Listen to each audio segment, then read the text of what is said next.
Arizona students, welcome to Hyfntv, your home for news, sports, entertainment, and information. I'm Tiffany. And I'm Diego. Happy Monday, y'all. Happy Monday.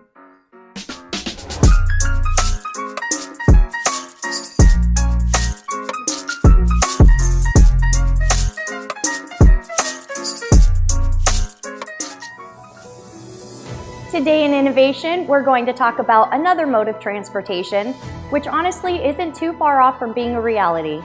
This mode of transportation is referred to as the Hyperloop, which would have the ability to take passengers from San Francisco to Los Angeles within a half hour, for instance.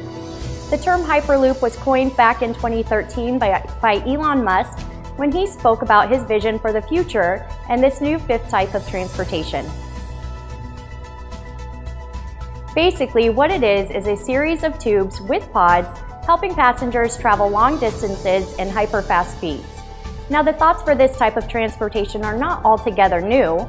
In fact, back in the 1870s, the first type of these tunnels was built in New York City, known as the pneumatic transit system, and was created, but however, at that time, the top speed was 10 miles per hour and the distance was just about a block.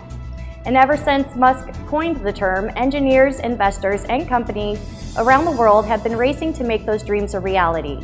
Well, Richard Branson, who you may know as a mega entrepreneur and owner of Virgin Airlines, has invested in Musk's idea, and there is actually a tunnel already built in testing mode that humans have actually ridden in.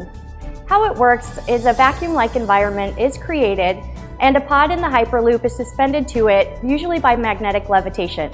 The whole pod then propels forward, and without the traditional resistance or rolling friction to push back against the pod, the Hyperloop is able to move at incredibly high speeds and very efficiently. That's right, they even have a test simulator outside of Las Vegas built back in 2016 and has been tested at least over 500 times since then. Now, why is this important? It's because they have to have tests done to show investors and governments who may want to invest in this type of infrastructure that this travel can be done in a safe and reliable environment. And it's something that can be brought to us as individuals. There's even the thought that the power of the Hyperloop can be sustained by solar panels running along it. We will keep track of this progress and keep you up to date as the technology progresses. It's with a heavy heart we share this next story, but we want to honor this young athlete. An Arizona teenage girl was killed in a car accident caused by severe weather this week as she was traveling with members of her volleyball team from Goodyear, Arizona to Austin, Texas for a tournament. With overwhelming pain in our hearts, one of our athletes has sadly passed away. The Venom Volleyball Club, which has several teams whose members range in age from 7 to 17, wrote on a GoFundMe for the victims.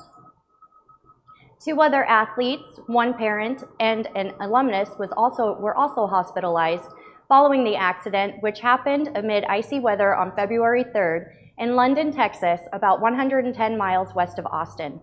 Venom volleyball athletes and their families decided to make the drive from Arizona to Central Texas after their flights were canceled due to winter weather.